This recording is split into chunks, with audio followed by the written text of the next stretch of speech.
Oh, my evilness, these thorns are getting really nicely out there. Oh, greetings, my dear fiends, greetings, and welcome to Gargoyle Manor, the Monster Museum.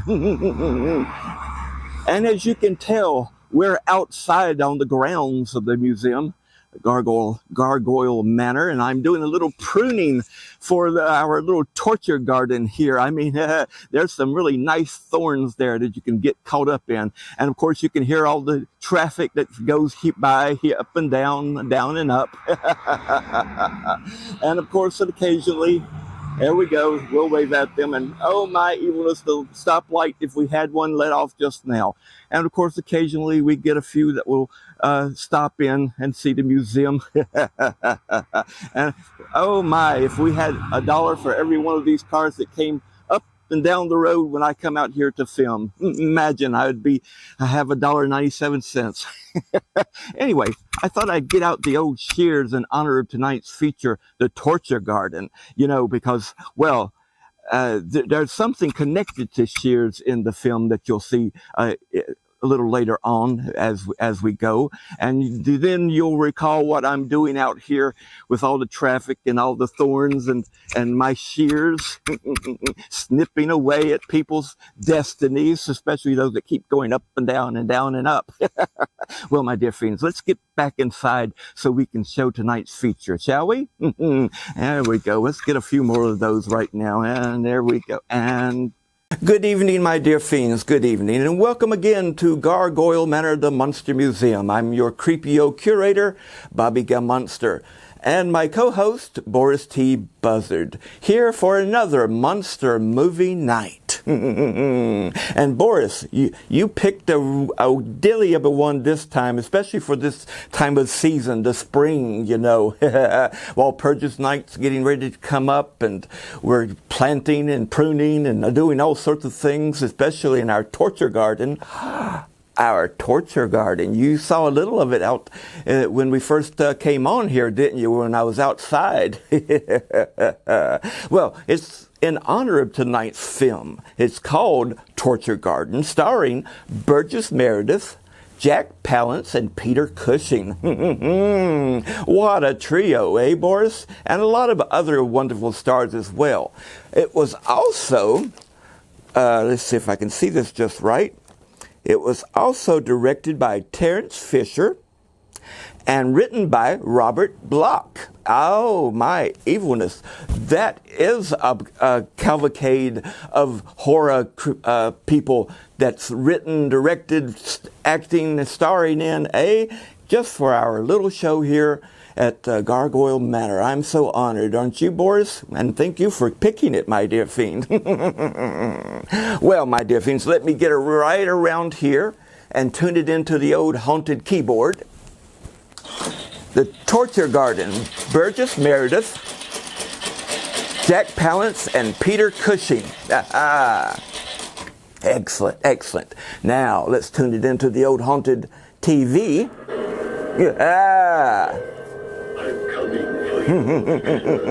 Oh, it's tuned up really nice now. So, my dear fiends, without further ado or don'ts, turn the old haunted projector on, and away we go. I've been watching you.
entertainment, it's a panacea. Well, a tonic. That's it, ladies and gents. A tonic for jangled nerves and tired blood. There's nothing like a good fright for toning up the circulation, and that's what you've got in here. Yes, ladies and gentlemen, it's in here. You'll shriek, you'll shudder, you'll shiver. But it's all in fun and no harm done. So come along, ladies and gents, get your tickets now. Only half a crown, for the greatest thrill you've ever had in your life.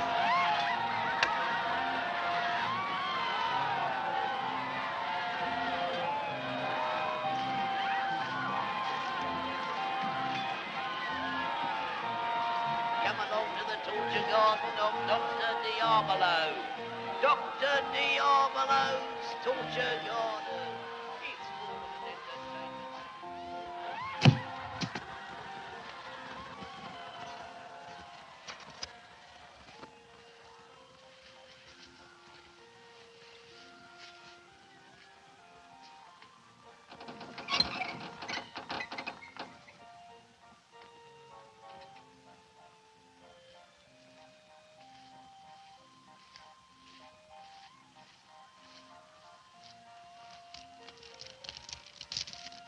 Yes, my friends, there is no end to man's inhumanity to man. You have seen torture. Now, I'm going to show you death.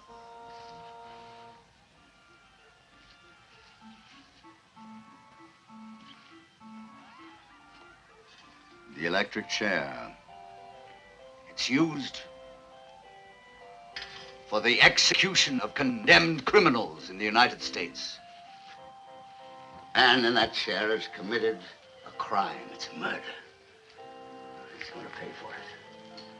Strapped and helpless in that metal chair, the creature awaits his doom. Perhaps you feel sympathy, compassion for him, eh? Or not me. Not me. For reasons of my own. And soon, thousands of volts of electricity will sear every nerve and every cell of his body. A very civilized method of revenge that I approve of.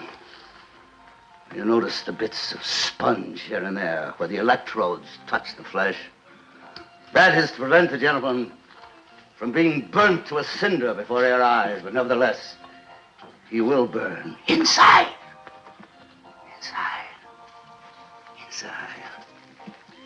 Inside. You picture yourself in his place. Just try that. Now, in his final moment, his last breath, his last sweet second of life. Now, my friend, in full payment for what has passed, I am going to pull the switch.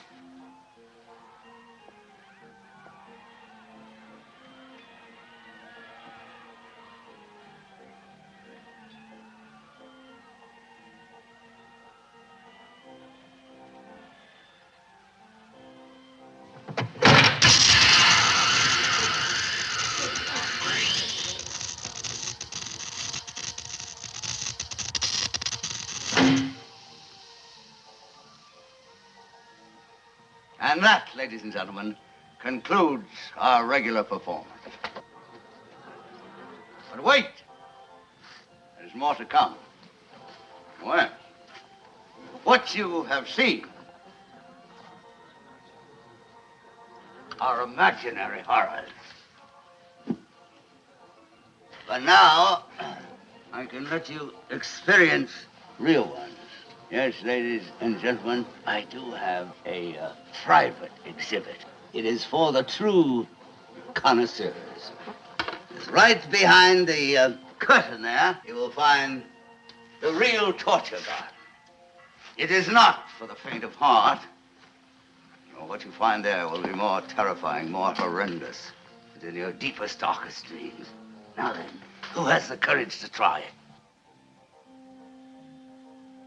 How much does it cost? Well, since this exhibit is limited to a special few, £5. £5? You got a nerve. And what about you? Have you the nerve to face the thing that lies waiting inside there, eh? It's a thrill of a lifetime. I guarantee it. And if you don't agree with me afterwards, I'll cheerfully refund your money. Well, come on. Are you all cowards? Tis a lot of money, but I'd like to see. What about you, mate?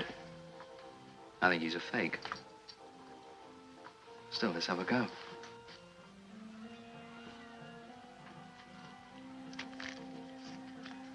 One moment. There are others here who may find this exhibit of special interest. These two ladies. Come on, I dare you.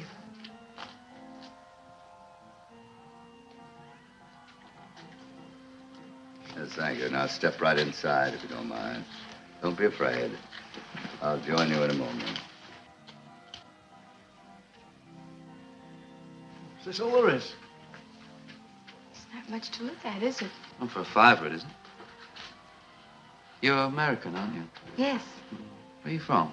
Hollywood. Your films? Yes, my cousin's visiting me on holiday. I'm afraid she must find it rather dull here. Yes or no?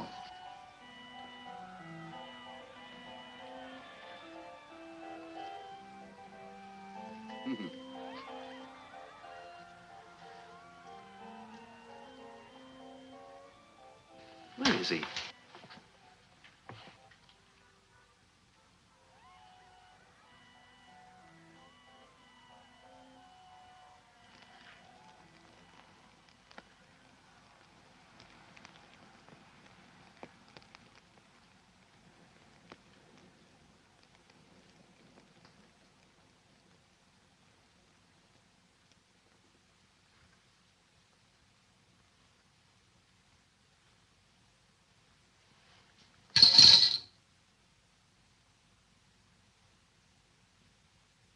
That's just a waxworks.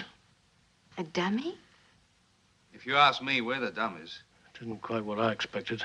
What did you expect? Well, I don't know, but... Well, where is he, this... What's he call himself? Diablo. You call me? Who's your friend? It's a good question. This is a figure from ancient legend. Atavus, goddess of destiny. In the left hand, skein of life. In the right, the shears of fate. Each colored thread represents a human life, and the shears have the power to cut it short. Oh, come on. It's just one of those mechanical figures that tells your fortune for a penny. Yes, you can tell your fortune, of course. That's the least of it. No. See, I promised you horror, and I intend to keep that promise. Well, this Sybil here has a very strange magic, a very strange power, for she is able to reveal to each and every one of you the ultimate horror, which is, of course, the horror that you have hidden away inside yourself. The secret, in fact, of your own evil. A very old-fashioned word nowadays, evil. You prefer, I say, the primordial monstrosities that lurk beneath the surface of the mind. But I prefer evil. Just a minute. Is this all you've got to show us? No, there's this also, that if you can gain a knowledge of your inner evil, why then you will have been forewarned, and perhaps, and just perhaps, you can escape the monstrous act and the hideous consequences. Are you trying to tell us this thing can really foretell the future? I'm simply trying to say that what she foretells need not come to pass. Not if you heed what you've learned. Not if you shun the evil that lies deep in your nature. I didn't pay £5 to listen to you preach a sermon. I think you've lost your money, friend. Come here, young man. Come here. What, are you afraid?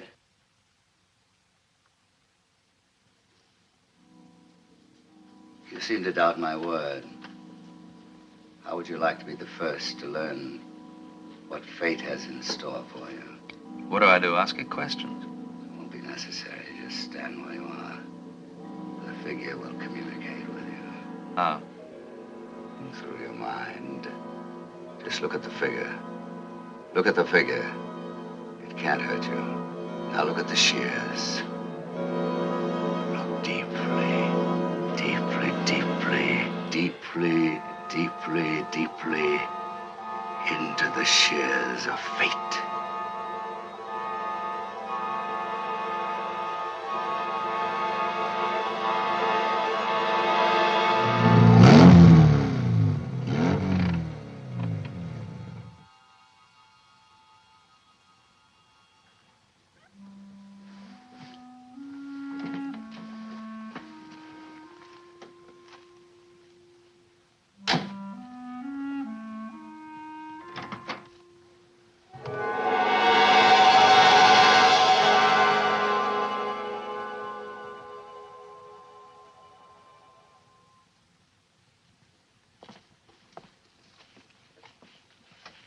Hello, I'm Colin Williams.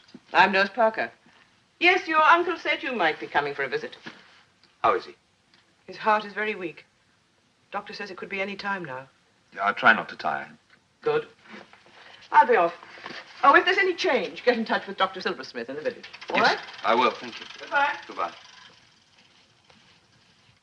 Well, Colin, it's been a long time.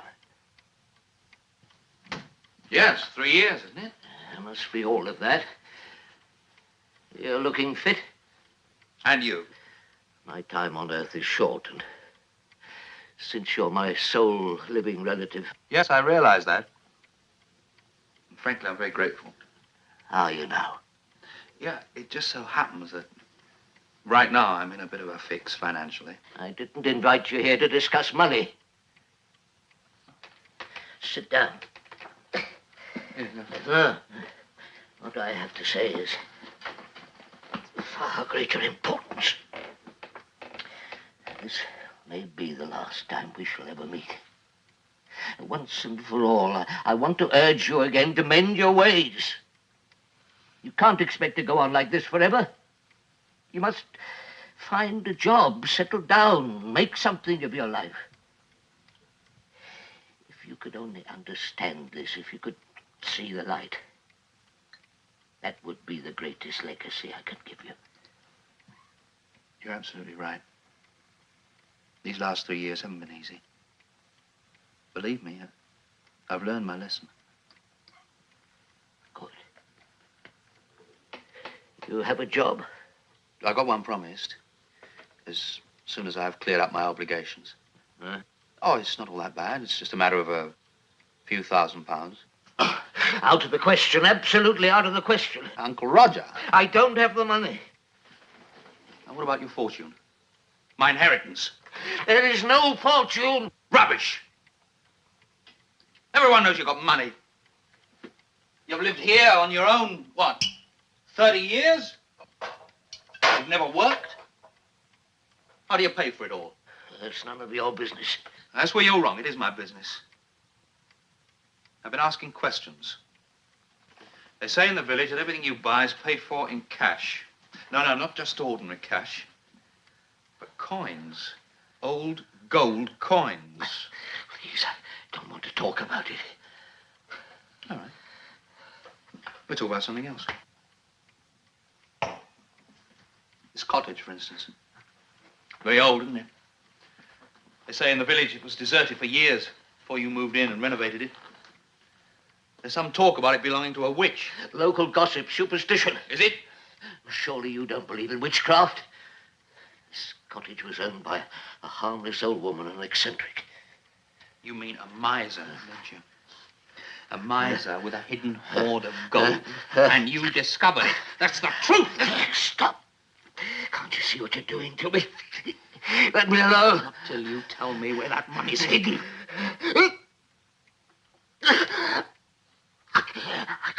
Colin, my mates. There are the man. Quickly. Half a glass. Hurry.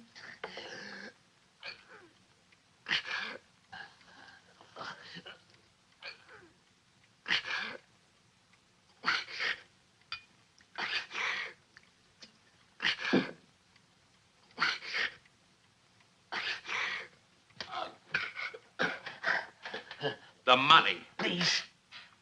I'll tell you later.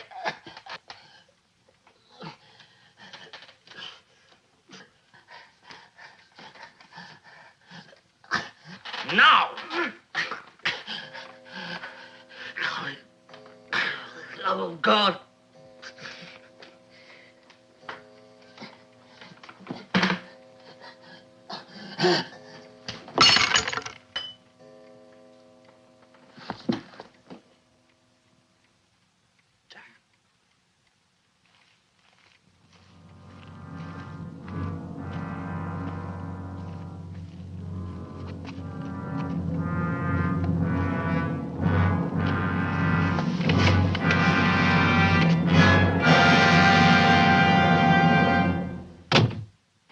I was just handing him his medicine. He had this final spasm. Well, they go like that sometimes. One's seen it before. 7 o'clock, you said? About that. I really didn't check the exact time. Oh, 7's near enough. It's just a formality for the record. I'll complete this in the morning. Oh, thank you, Doctor. You're stopping for the funeral, I take it? Certainly. Don't mind spending the night here alone? No, of course not. Well, look after yourself.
I can hear you. Your name is Balthazar. You've come to stay with me, to serve me, as you served my uncle. You will reward me as you rewarded him. In return for things I must do for you. My uncle was ungrateful. He buried you away in the darkness. But now you are free and hungry.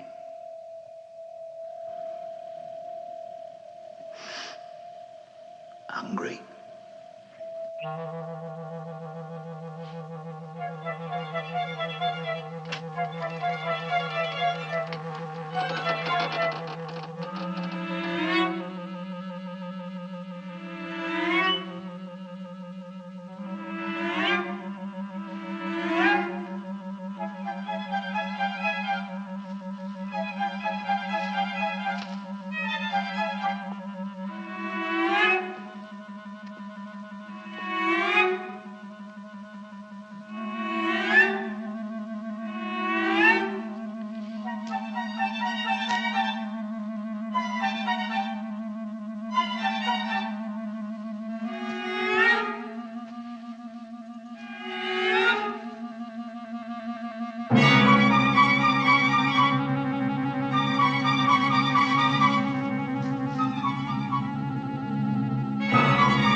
Dream. Oh.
Stay with me, serve me as you served my uncle. You will reward me as you rewarded him.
No, not her.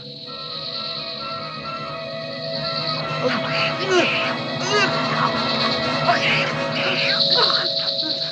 right. I'll do it. I'll do it.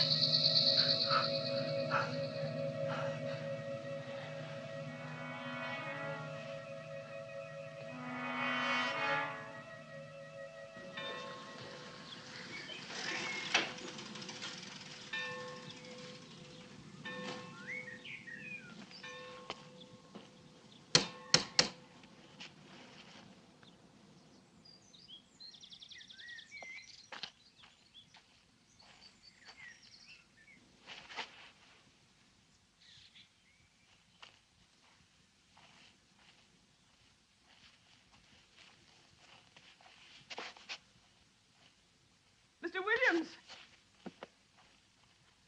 Mr. Williams!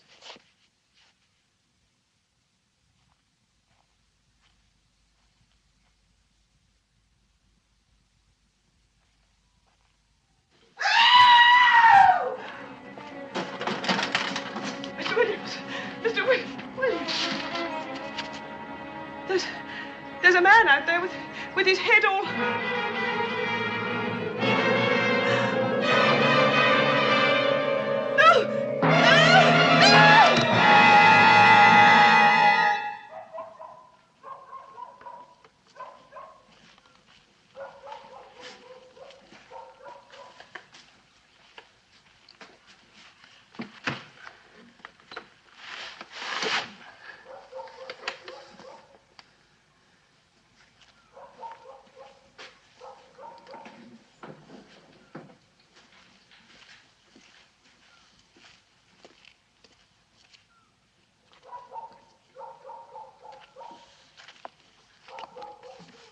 Good evening, sir.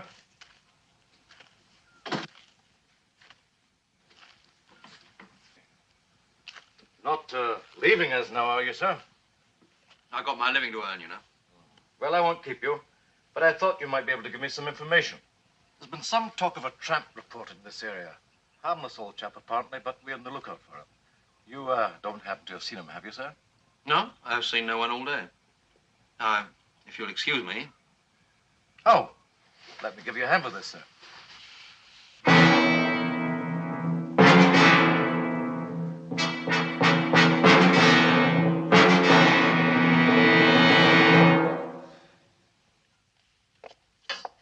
Why did you do it, Colin?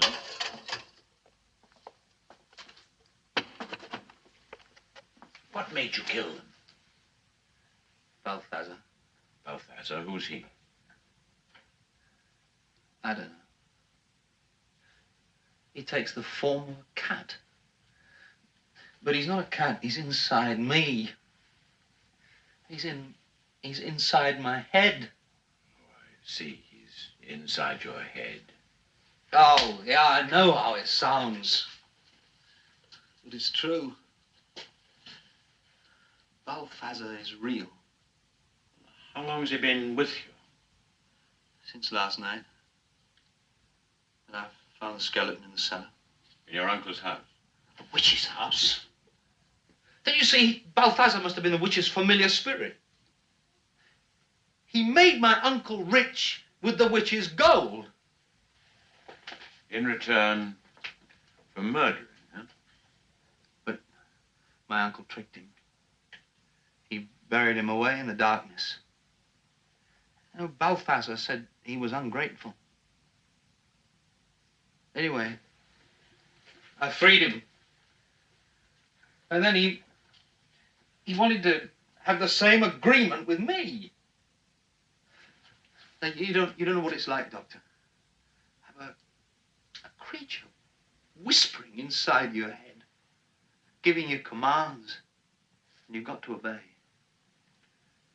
You've got to obey, or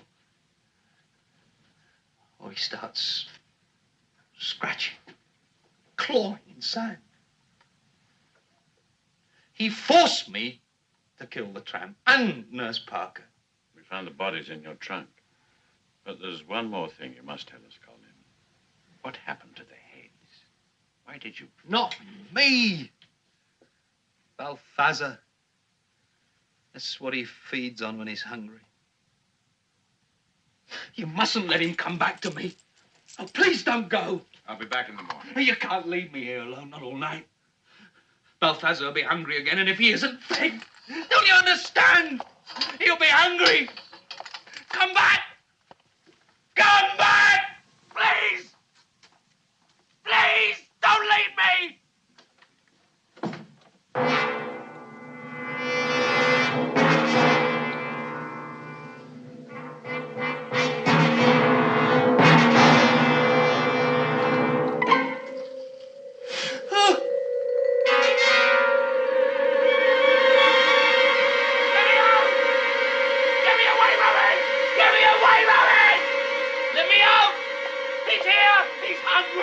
Now, what's your problem? There's nothing there. Now, you calm down and get some sleep. Oh, don't go away. He'll come back for me. He'll come back. Don't let it get at me. Help!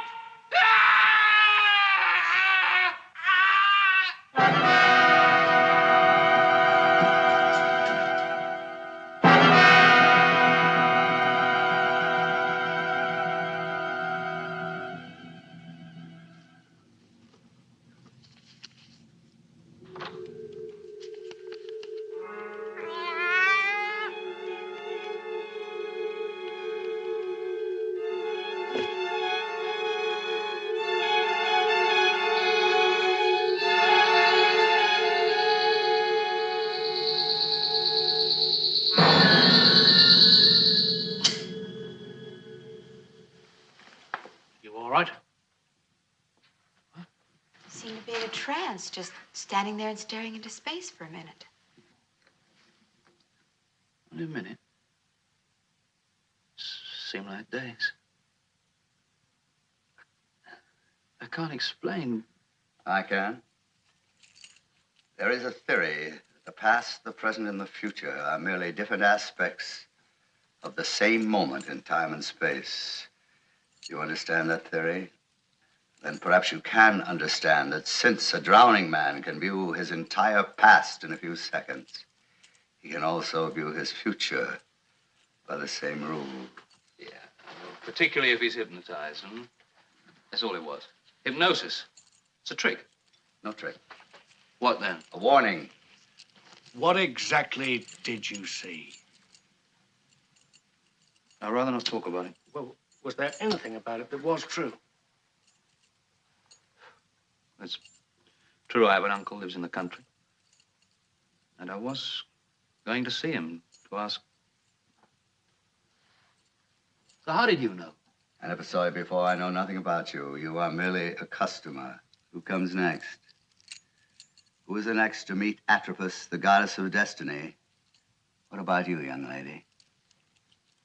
Surely an innocent young woman like yourself has no deep, dark secrets in her mind.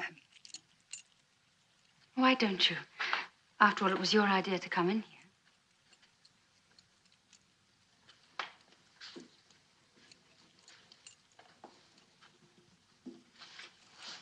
It will show you nothing but what is in your own heart. Now, look at the shears. Look closely at the shears. Your eyes are fixed on the shears. They can't look away. Look deeply, deeply, deeply, deeply into the shears of fate.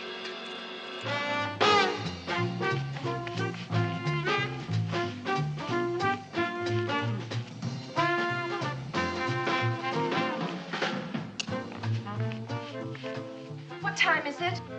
7:20. Oh, no. He'll be here in 10 minutes. I'll never get this done in time. So let him wait a while. Who is it? Mike Charles. And he's not the kind you keep waiting. This dinner date could be important. You know what it can mean. Going to the right places, meeting the right people. I know. It's the only way for a girl to get ahead in this town. Look at these wrinkles. And I haven't even had my shower yet. Go on, go take your shower. Let me iron the dress. Oh, would you? Carla, gee, thanks. You're an angel. What are roommates for?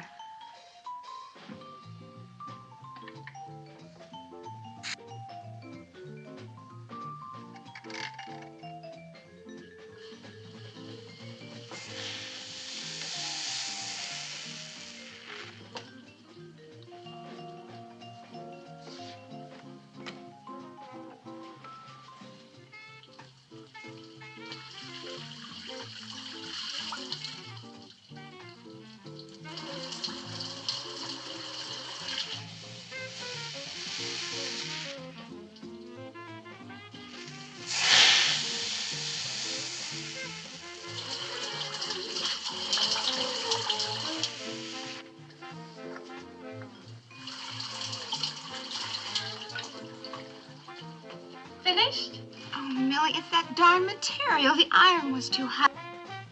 Oh, no. I'm sorry, Millie. No. Well, you can wear something else, You maybe. know I haven't got any wardrobe. I went without lunches a whole month to buy this dress. Well, I'd let you have one of mine only. I've only got one good one, and I'm wearing that tonight. Oh, no, dear. Oh, Carla, please do something. Make some excuse. Now, listen, don't worry. I'll handle it.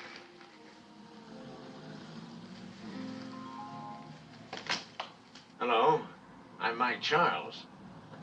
Hello, I'm Carla Hayes, Millie's roommate. Won't you come in? Thanks.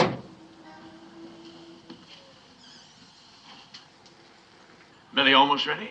Well, Millie can't go out tonight. She's in bed with the flu. Well, can I just say hello? I don't think you should. That flu's kind of catching. Yeah, maybe I better not go in there.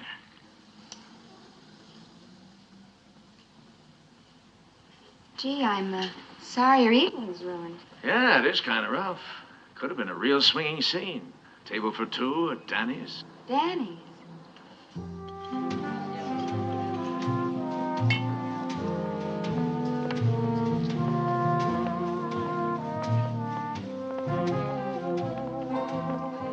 Like it? Love it. All these people. Isn't that Bruce Benton over there? Where? At the table in the corner. Yeah, and Eddie Storm. He's a producer, isn't he? The biggest. Oh, no. Mike Charles, of all people. But with any luck, he'll be too interested in his new friend to notice us. Come on, let's say hello. Eddie, how's it going? Why, Mike. Bruce? Mike Charles, remember? Yes, of course. Oh, Carla Hayes, Eddie Storm. I guess you know who this is. Won't you join us? Really, we do want to intrude. Oh, go ahead and sit down. Eddie and I got some business to talk over. You go ahead and order. I'm buying Eddie a little drink.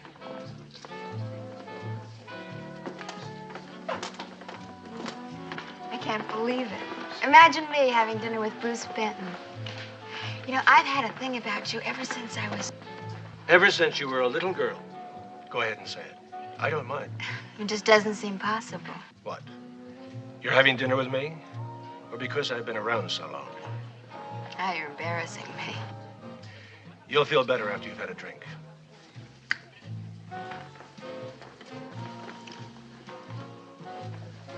What's with you?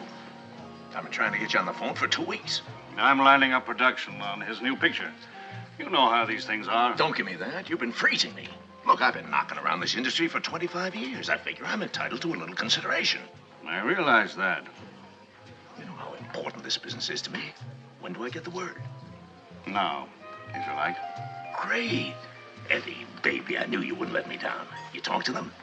And what'd they say? Nothing doing. What do you mean, nothing doing? You know the pictures I've made. I've got a right to belong. You were voted down. But I'd do anything. Really, I would.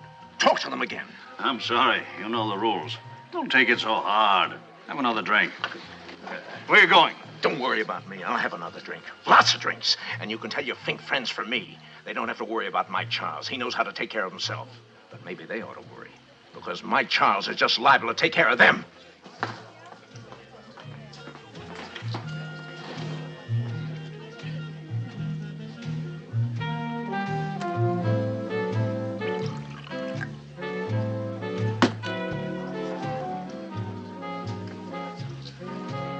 Wonderful. Would you really do that for me? Anybody who knows the titles of all the pictures I've made since 1950 deserves a break. Sorry to keep you waiting. Where's Mr. Charles? Oh, he asked to be excused. Another engagement. Hope you don't mind. That's quite all right. Bruce and I were just having a very interesting discussion.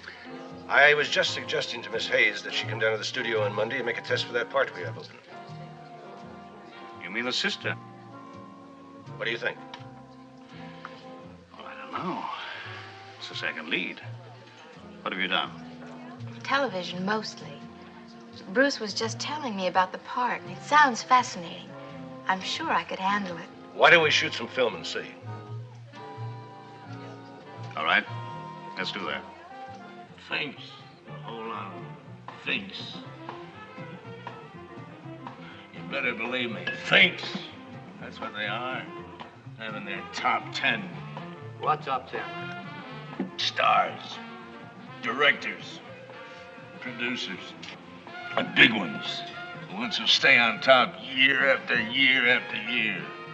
Who never seem to grow old, never slow down. Brother, I could tell you something about that top 10. And don't think I won't tell it in the right places. I've had it up to here. Eddie Storm and all the rest of them. You mean Eddie Storm, the producer? Producer. Listen, if you only knew the real story behind that character, I could tell it. Here. On the house. You make yourself at home. I gotta go out back for a minute.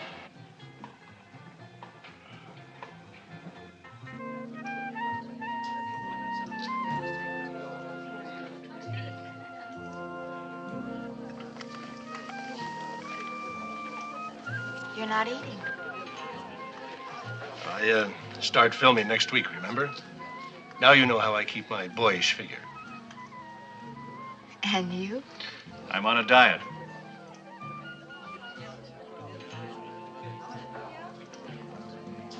Excuse me, Mr. Storm. There's a call for you. I'll take it over there. Will you excuse me? Yes.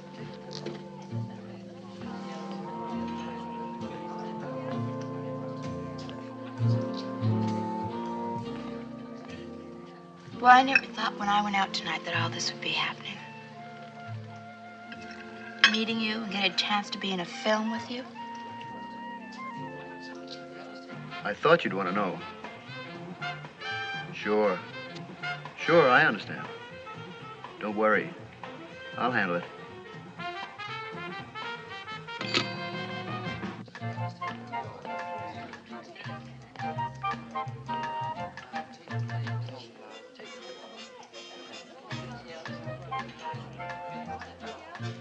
Nothing important.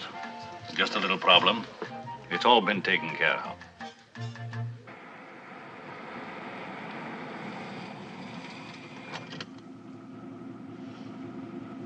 Where are we? Home, in your own garage. Oh, you're a real pal. Thanks. Hey!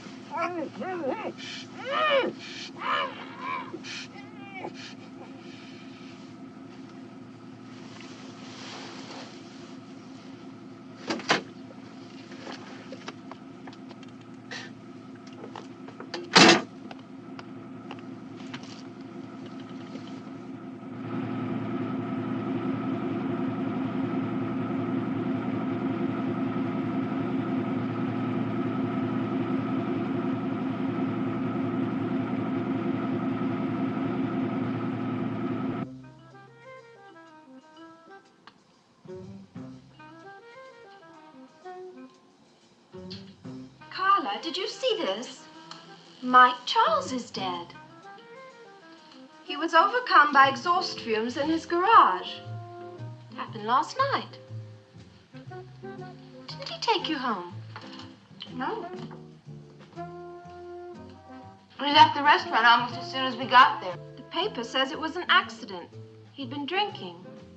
How could he take you to an expensive restaurant and then just walk out? Look, Millie, I hardly knew the man. It was your day. Let's talk about something more pleasant. Hey, I made a good contact last night. Eddie Storm's testing me on Monday for a part in the new Bruce Benton film. A good part.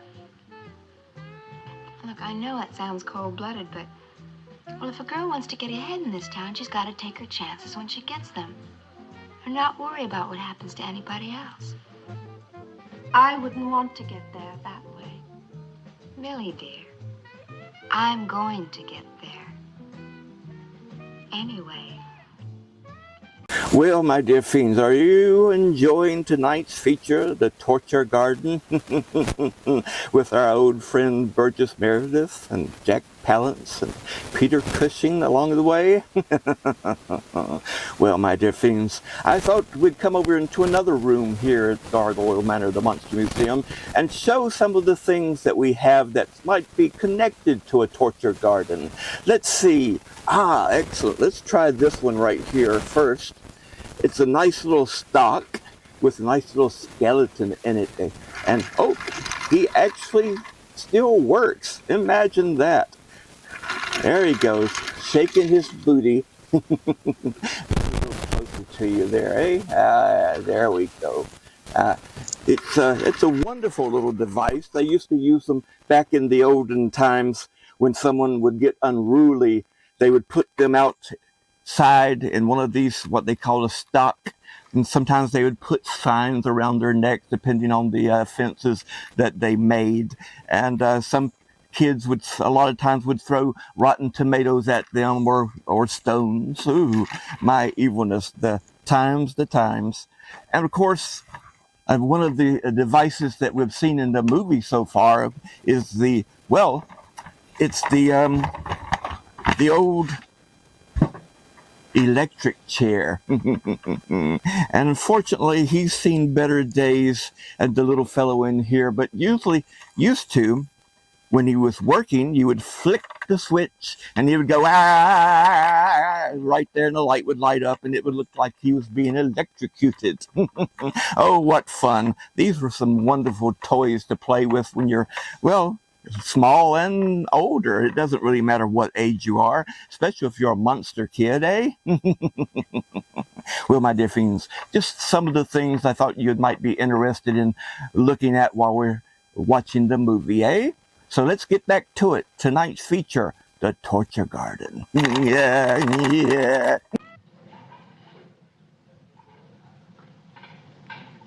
Another day, another dollar. Tomorrow's call, Mr. Button. Thanks, Red.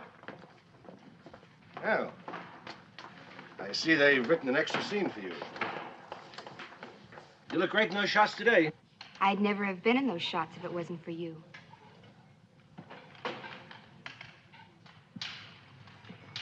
I got you something to show you how much I appreciate it.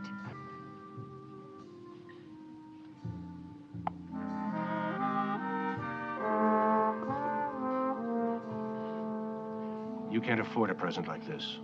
But I want you to have it. Put it on, okay? Thanks.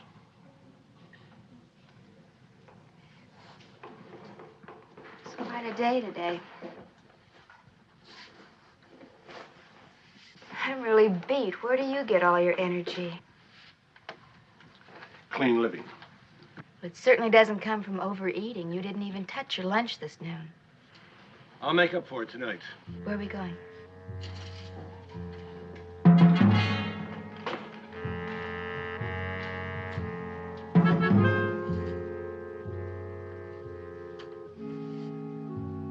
Not we. Me. I thought you said something about going out tonight. I'm sorry about the hang-up. Not tonight. Tomorrow night. Well, what kind of hang-up is it, blonde or brunette?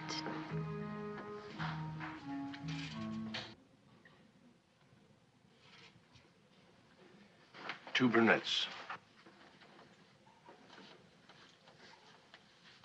Your agents? In a way. I'll see you in the morning. Good night.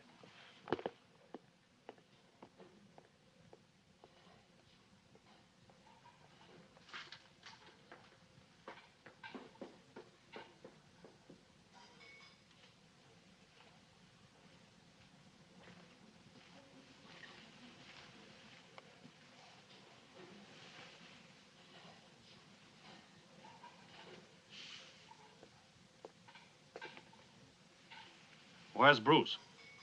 You just missed him. But you didn't. Bruce and I are rehearsing our lines for tomorrow. That's all right, isn't it? Of course. Rehearsals never hurt anybody. That's why I have them every day. On the set. What's the matter, Mr. Storm? You have some reason for disliking me. I didn't say that. You I like. You and Bruce Benton together, that's a bad scene. Take my advice and lay off. He's not for you.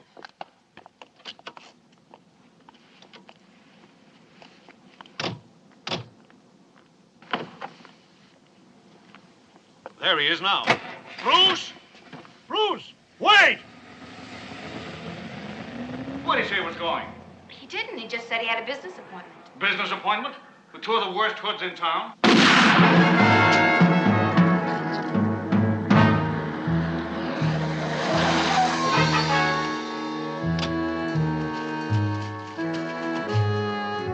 Don't panic. He's all right.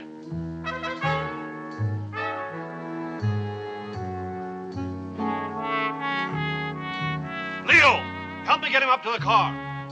Hurry! Where are you taking him? The sanatorium. Sunset Crest Sanatorium.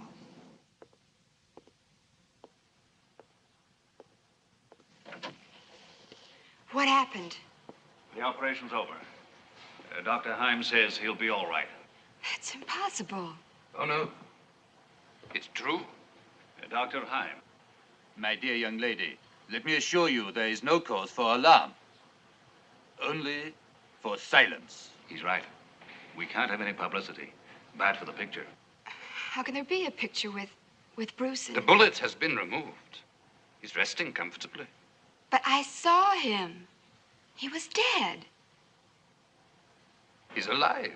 Dr. Heim's a great surgeon. He has his own techniques. Believe me, dear lady, your friend is quite safe. When can I see him? Monday. He will be back on the set Monday.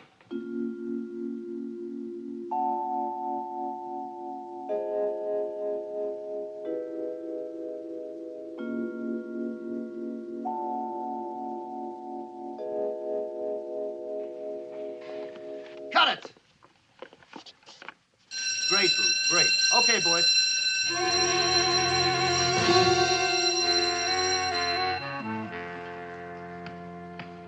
Something wrong? Can't believe it. Dr. Heim told you he'd be here. Looks good, doesn't he?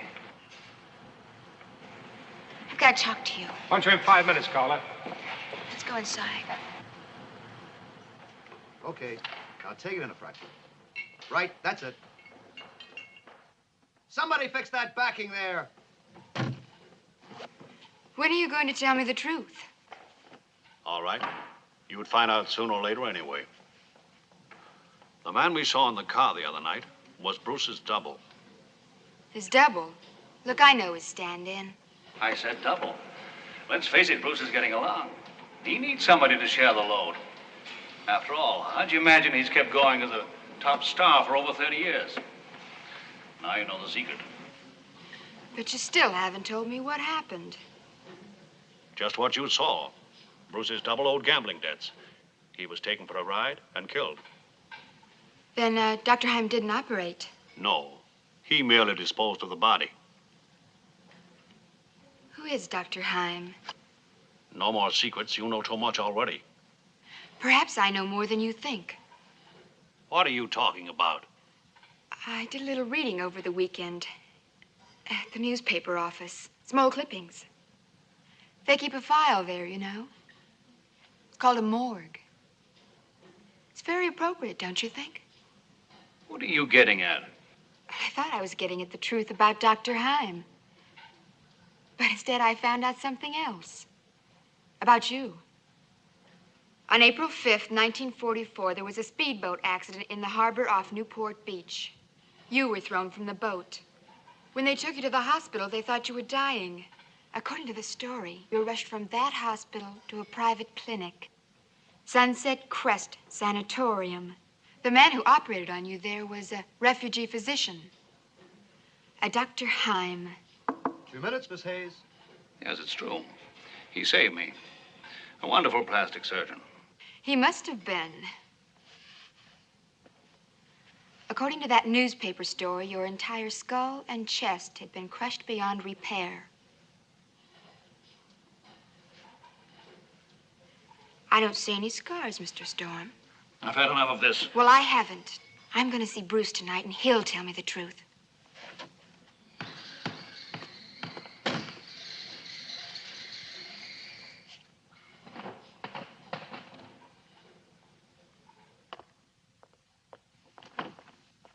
Have you seen Mr. Benton? I haven't seen him leave yet. Thank you.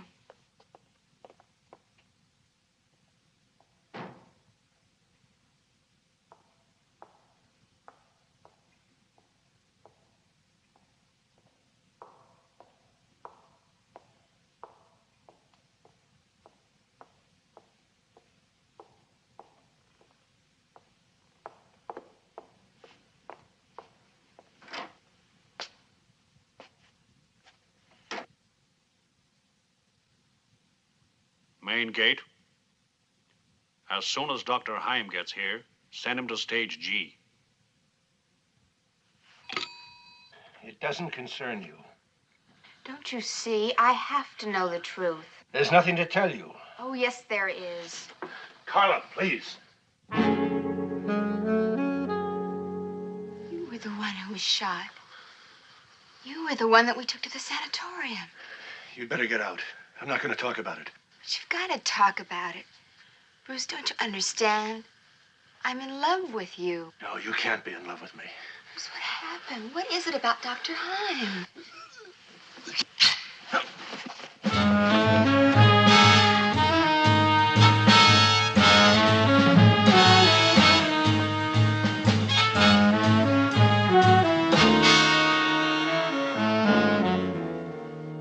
It's metal.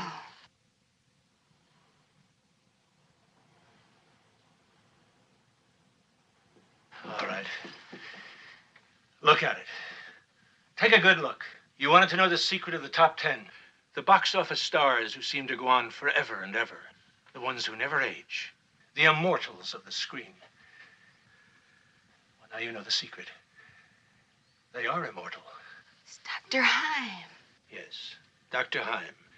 He found a way of preserving the brain and its abilities in a synthetic body. He did that to you? And Eddie Storm? Yes. There are a few of us, but only a few. And you don't have to have an accident. But you must be a very special person with a very special hunger.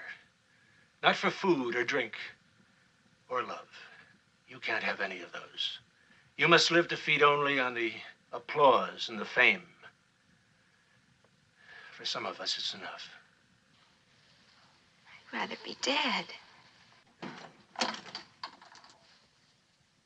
So, we are in time. You told her? Then we have no choice. What are you going to do?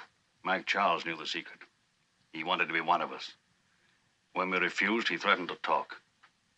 We couldn't risk that with him, and we can't risk it with you. Wait. There is another way. You once told me about your ambitions, that you'd do anything for fame and stardom. You can have your wish. Oh. How soon can you operate? Immediately. No! Nas!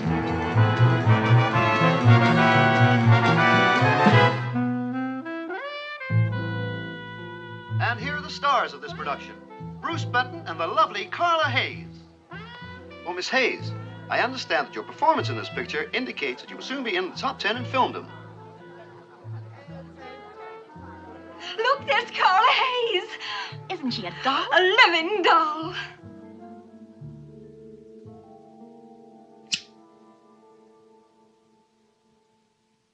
There, that's all right. Now, don't be afraid. That's all in your mind. That was a warning sounding in your mind. It's a warning of things that can be, of course. But for the moment, they're without substance. They're images. They're the kind of things that dreams are made of. Oh, the mind is a strange animal, isn't it? It can turn on you like a panther. But, of course, like a panther, it can be tamed by certain people. And that's a kind of a blessing. Don't you agree? I don't know why we came here. For the mystery and excitement. But you have obtained more than you bargained for. You've obtained knowledge. You're quite a philosopher. So I try to be. Now, who is next? Who wants to meet the goddess and take this fascinating journey? You? Dorothy, don't. Why? I'm not afraid. Ah. Look at the shears. Look at the shears. Deeply, deeply, deeply, you gaze at the shears. Look at the shears of fate.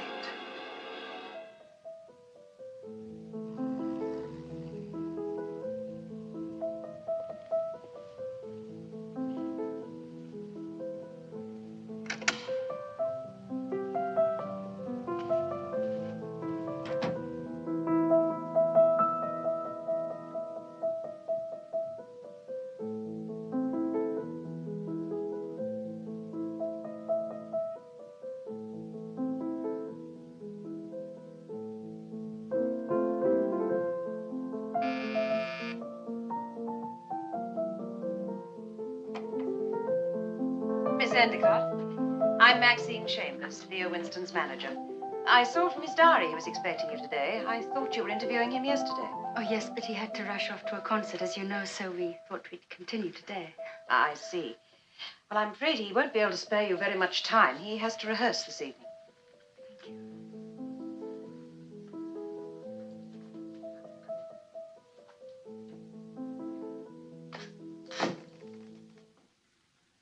Milk and sugar?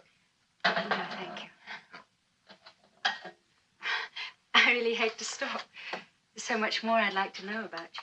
If I gave your readers any more material, they'd complain of eye strain. I wasn't thinking of my readers, Mr. Winston. You're very flattering.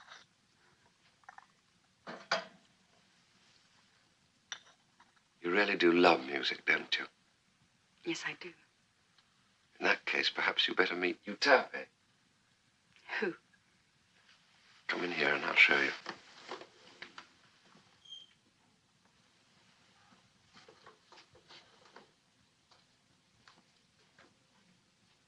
Oh, Utape, the goddess of music.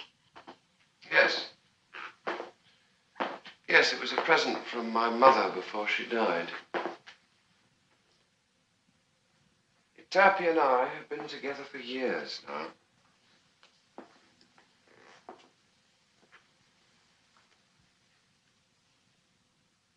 Shall we play something for the lady?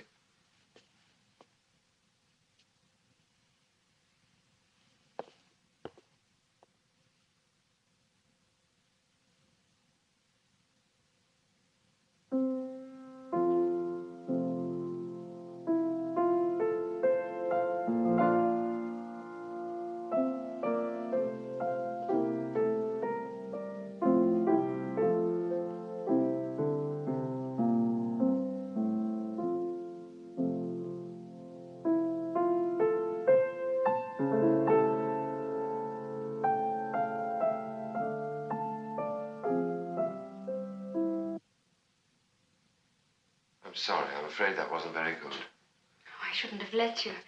You must be tired after last night's concert. No.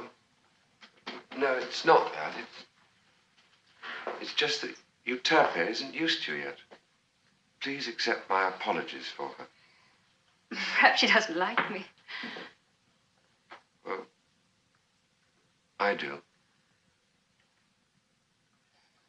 I was just thinking. You're quite a lonely person, aren't you? What makes you say that? This habit you have of talking to yourself. I couldn't help noticing this afternoon. I was talking to Utape. You mean I'm going to have a piano for a rival? No, it's just that I haven't had time to. Believe me, Dorothy, you have no rivals. It's no good. I'm making too many mistakes. Why? I don't know. Don't you? How many hours a day do you practice? Quite enough. Until what time are you out every night? I can't see what possible difference that makes. Look, Leo, I'm sorry if I'm speaking out of turn, but, well, I'm your friend. I'm not just your manager. And I can't stand by and watch that girl take over your life, ruin your career. You sound exactly like my mother. Whenever I used to bring a girl home, all she would ever say to me was that it was going to ruin my career. You're in love with her? Yes. And I think she loves me, too. Well, in that case, you're just going to have to try and make her understand. She just can't go on being so demanding.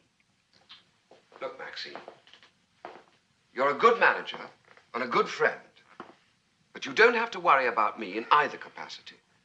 Dorothy hasn't ruined my life. For the first time in years, I feel really happy.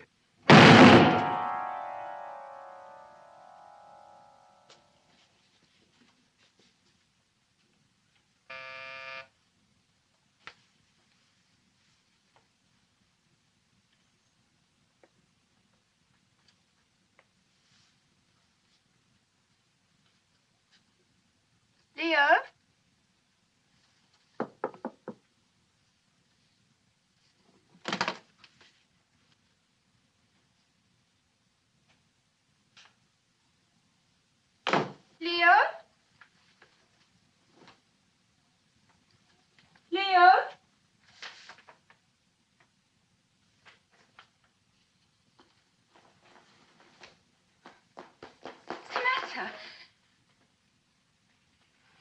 you all right? Yes, of course.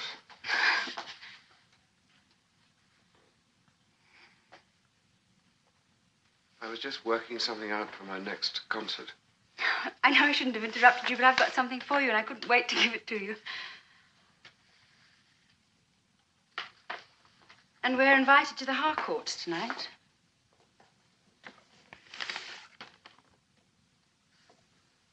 Do you like it? Yes. Yes, it's lovely. Dorothy, about tonight. Yes, pick me up at 8 o'clock. Yes, of course. Let's go and have a drink.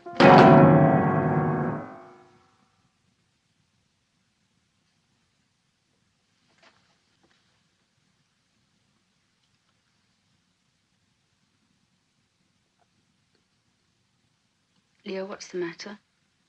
Nothing. When I came in there, you were sitting as if you're in a trance. I was just tired. There's no need to worry about me. Tell me the truth. Oh, very well. I suppose you've got to know sooner or later. It's Euterpe. She resents you. You see, I've been trying to communicate with her. She thinks you're hurting me and preventing me from working. She wants to protect Is me. this some sort of joke, pretending that a piano is a...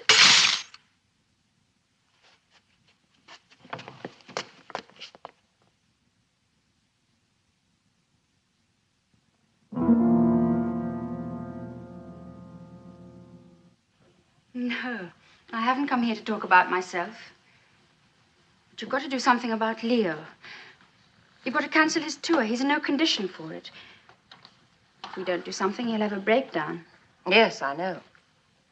If Leo isn't well, it's because you're smothering him. You're smothering him with your demands on his time, your possessiveness. You just aren't the sort of person Leo needs, believe me. I love him. Do you? Or do you just love the idea of being the wife of a world-famous pianist? Is your love real or just selfish? You're the selfish one. All you're interested in is making money out of Leo's career. First his mother, and now you. And this ridiculous story about Euterpe. Euterpe? Don't pretend you don't know about it. You probably encourage it. But it won't work. I'm not going to let it. Leo belongs to me now.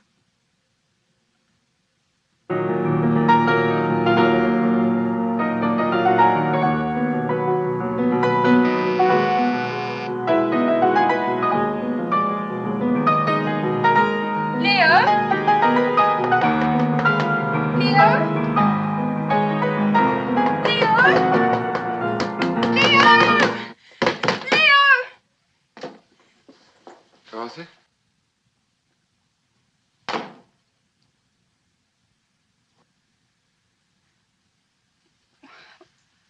I heard the piano playing, and then you answered the door. Yes. But that's not possible. You couldn't have come from the piano to the door so quickly. I wasn't playing. It was Euterpe.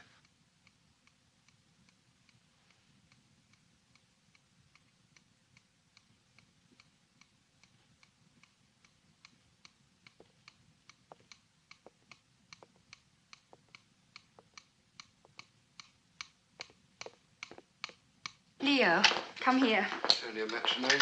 Yes. And this is only a piano. There's nothing here but wood and metal and ivory. It's got no life of its own. And it can't interfere with ours. You're tired. We'll go away together. Away from... What about my concert tour? Oh, I spoke to Maxine today. I told her she'd have to postpone it. Well, what did she say? She'll come round.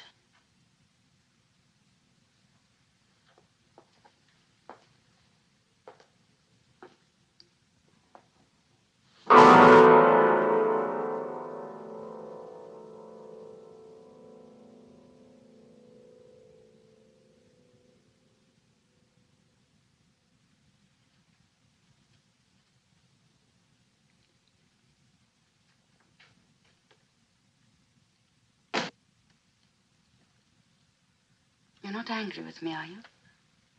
No, of course not. I know I'm tired. It's just that I've never missed a tour before. Leo, you'd better make up your mind. Either we go away together, or I'll go by myself. You really mean that, don't you? Yes. In that case, I have no choice. When do you want to leave? Well, we could go tonight. We could ring Maxine from wherever we are in the morning. You go and pack, and then I'll pick up my things.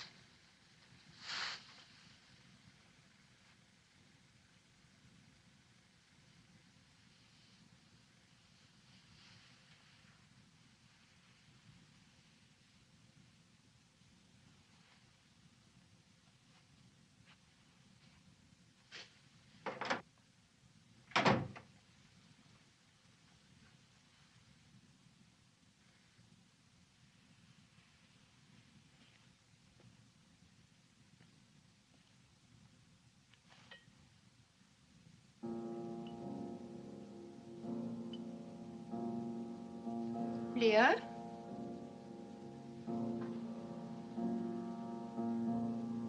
Leo? Leo? Leo? Leo? Leo?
Look what he's done. He's frightened you. No, I'm all right. What did you see? Just an illusion. An illusion? That's very good. Call it whatever you want. An illusion, a fantasy, a memory. Now, that's very good, too. A memory, but a memory of the future. A memory of the shape of things to come. Now then, which of you two gentlemen will be next to take this plunge into the river of time? Oh, not you. Afraid. Are you afraid? You? No. As a matter of fact, I've always wanted to sample your wares. Very well. Very well, then. Look at the shears. Look at the shears, sir. Look at the shears deeper and deeper and deeper. Look at the shears. Look at the shears of fate.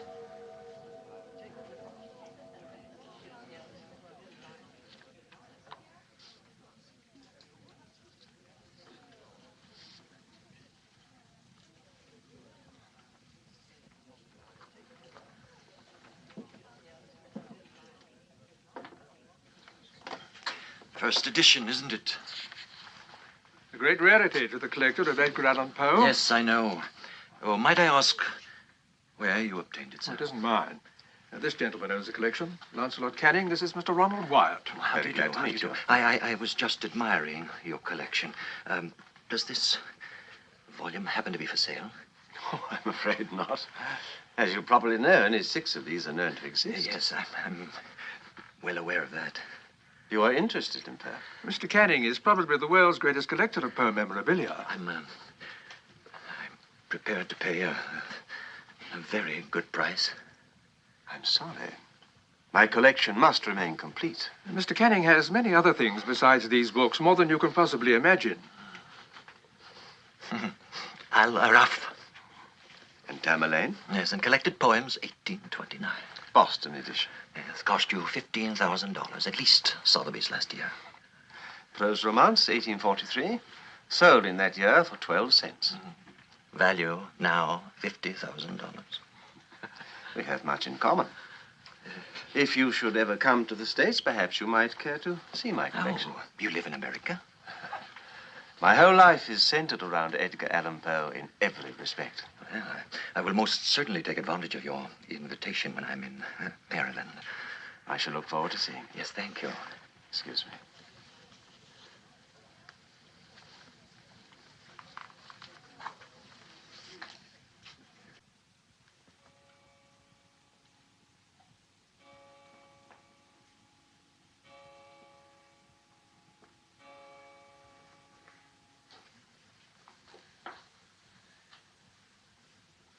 Mr. Wyatt?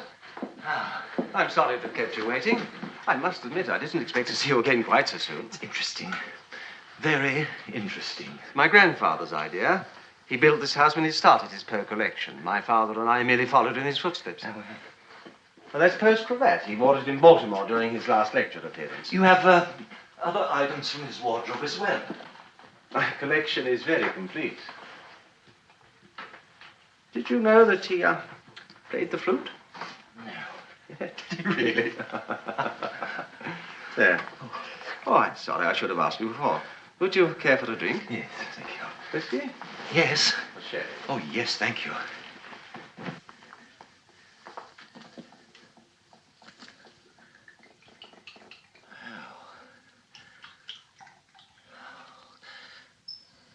Now, this is lovely. Yes.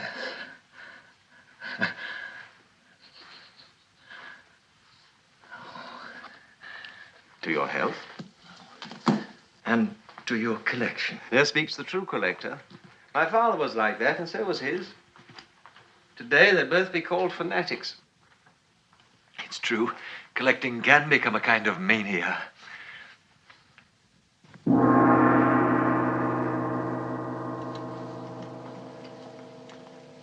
What a strange man he was. What a fascination he exerted over the minds of those who love fantasy. Or do you think it's because people are fascinated by the mystery of death? No one will ever equal his knowledge of the secrets that lie beyond the grave. Let us drink to the immortal Edgar Allan Poe.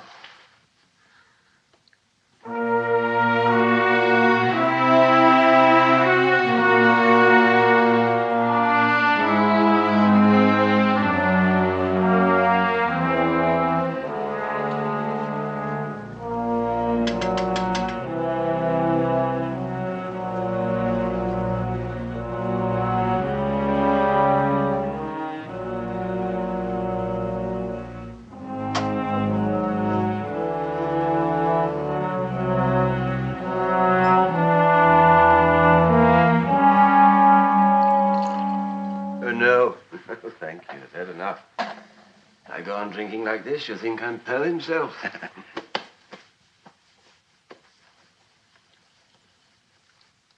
Thank you. Do you want to see downstairs? Why, what's down there? The rest of my treasures. Now, that's why you encouraged me to drink, wasn't it? You wanted me to show you more. Oh, really, Mr. K? Well, it doesn't matter. I was going to show you anyway.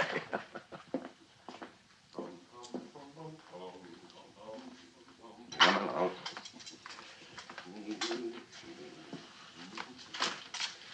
Well, there's one thing you must promise me first. What I'm going to show you now will remain a secret between us. Oh, yes, of course. Good. Good man.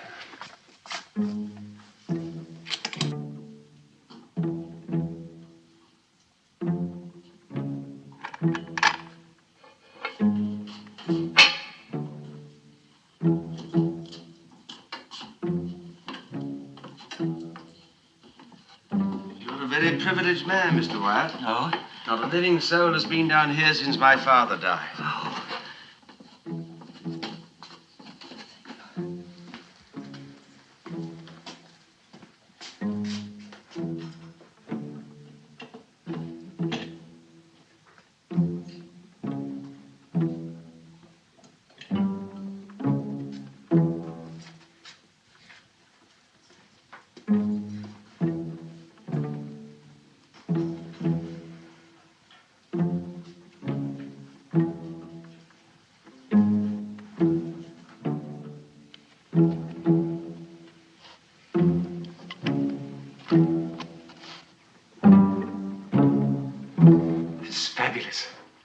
Absolutely fabulous. Here are my real treasures.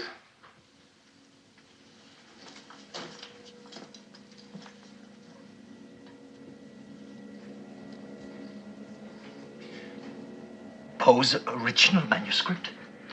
Yes, but I thought they were all in university collections. See for yourself. You saw his letters upstairs. You recognize his handwriting. Yes. This is the same. Yes, but I don't recognize the title, The House of the Worm. Oh. Is it this an unpublished work? Mm-hmm. All these are unpublished. No, I've read everything ever written about Poe. I never had any mention of unpublished stories. Nobody else knows, but you can see for yourself. This is genuine. I suppose you wouldn't be interested in parting with any of this, huh? That's right. I wouldn't.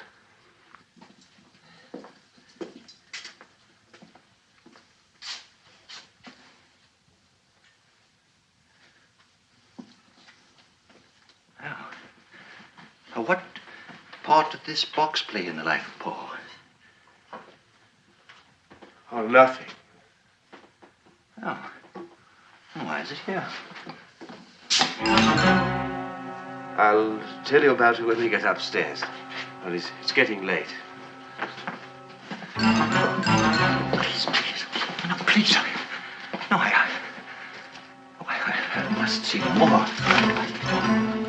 Now, the further adventures of Arthur Gordon Pym.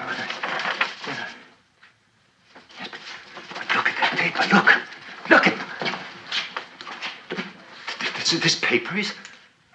Well, it's almost new. Oh, yes. Yes, look at the watermark. Weber and Sons. 1966. It's impossible. A mistake. Just a trick of the light. Oh, it's a trick, all right. And I want to know the truth. We must go upstairs now. No, you're going to tell me. You're going to tell me, or I'll break my promise of silence. Now, what's the secret? Oh, yes. You wrote these stories, didn't you?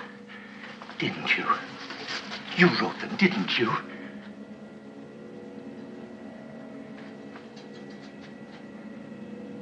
No, I didn't write them. No, then who did? Who did?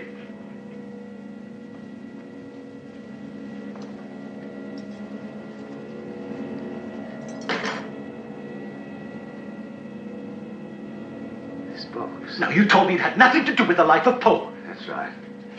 It had nothing to do with his life. It had to do with his death.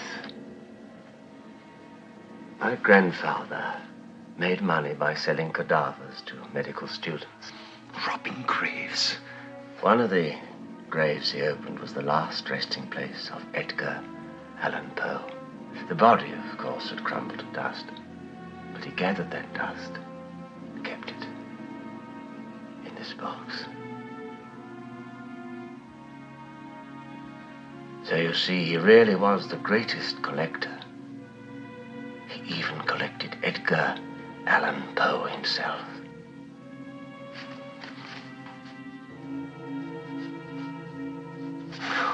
You're lying. We both can see the box is empty. Ah, This is the real secret. My grandfather was more than a grave robber. He was a student of the occult. Did you know that there are ways to raise the dead, to reanimate the dust? And those stories by Poe, filled with nameless terrors, are written on modern paper because Poe has been brought back to us. He is still alive. You expect me to believe that? You can believe what you like. Now you put those manuscripts back. They're going upstairs.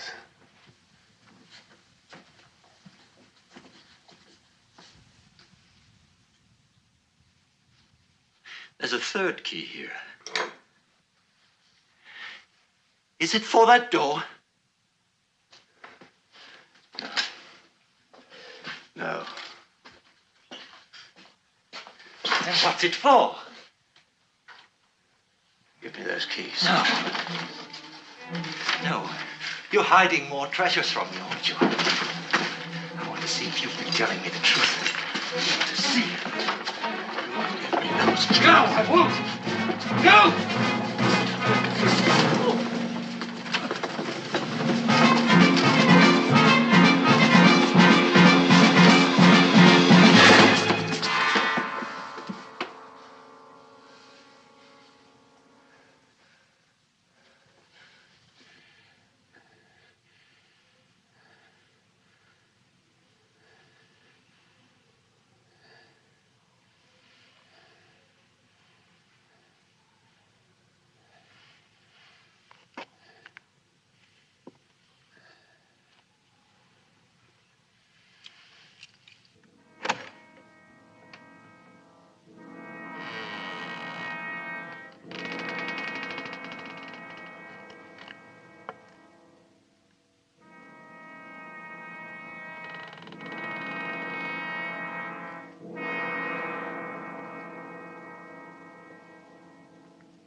Release all these new works. Now, with your knowledge of the unknown, of death itself. Knowledge of death. I pray to die. To die. Again. I sought and found the unknown. Made a deal with the devil. Eternal life. Preserve the works of Edgar Allan Poe for the world is the work of God, not the devil. To condemn a man to live in hell is the work of the devil.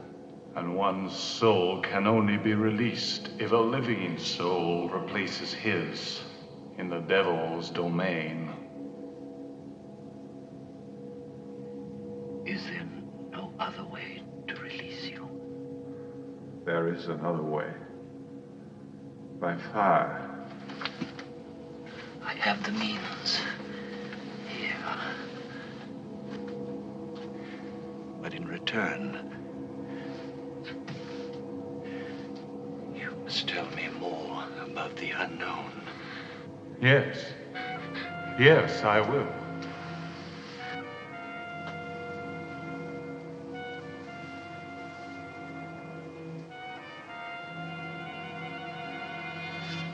If you liberate one who has made a pact with the devil, you yourself become the devil's slave. You are trapped, my friend. Trapped? Is that not a good ending for the last story of Edgar Allan Poe?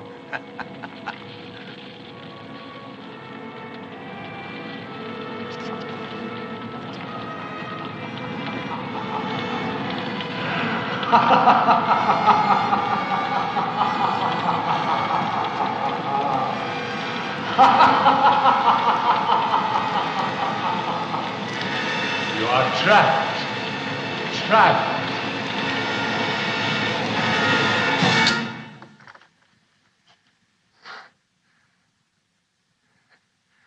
No, it can't be. What did you see? I can't believe it. What is it that you cannot believe, my friend? You. It really is. What do you mean? You know what he saw. Who are you? Me? My name is Diablo, my friend. Dr. Diablo. I'm very well known for my excursions into the unexplored regions of the mind. Now, let's see who's next. Who is? Why, you are, of course, aren't you?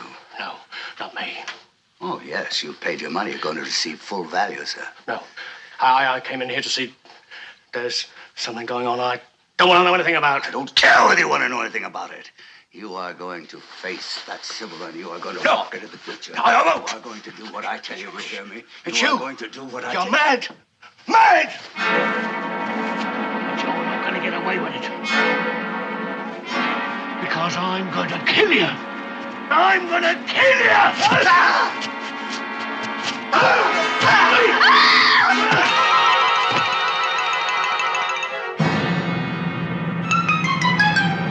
Come on, let's get out of here.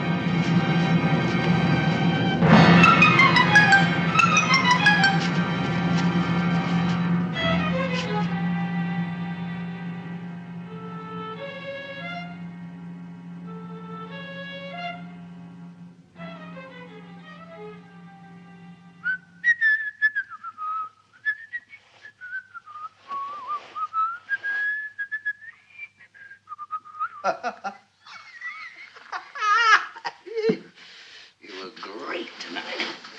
Yeah, we gave him a good show for that money.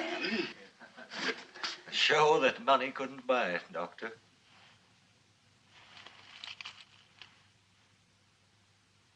Well, I better get outside and get ready for the next performance. So, you decided to wait, eh, Mr. Wyatt? I was interested in, Making a deal with me, too?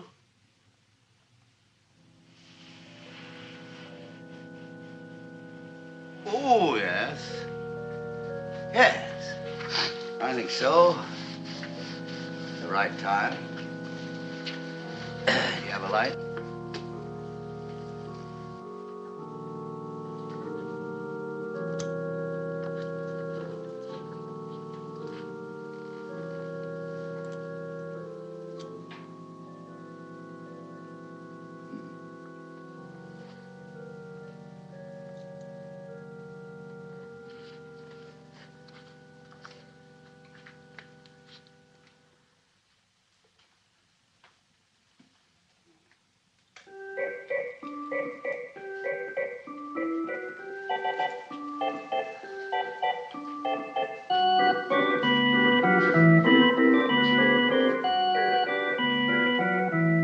Of course, I lose one or two along the line this way, but it's great for the sport.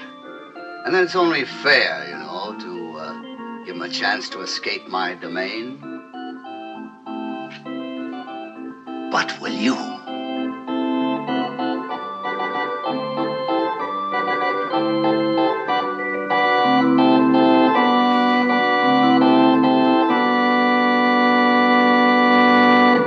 Wow, what an ending, my dear friends.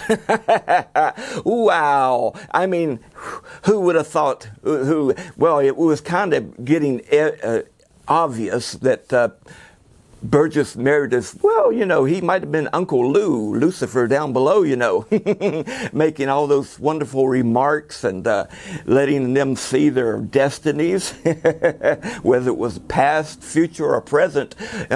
Only he knew, and the snipping of those shears. Now you understand at the beginning of the show what I was talking about with my shears snipping at the thorns outside in our torture garden here at Gargoyle Manor, eh, Boris? Well, we hope you enjoyed it. We always enjoy having you here at our home and museum. And you're always welcome to stop in real time. Who knows? You might even get put on the show if you want, one way or another. Well, my dear fiends, until next time, and as always, keep screaming.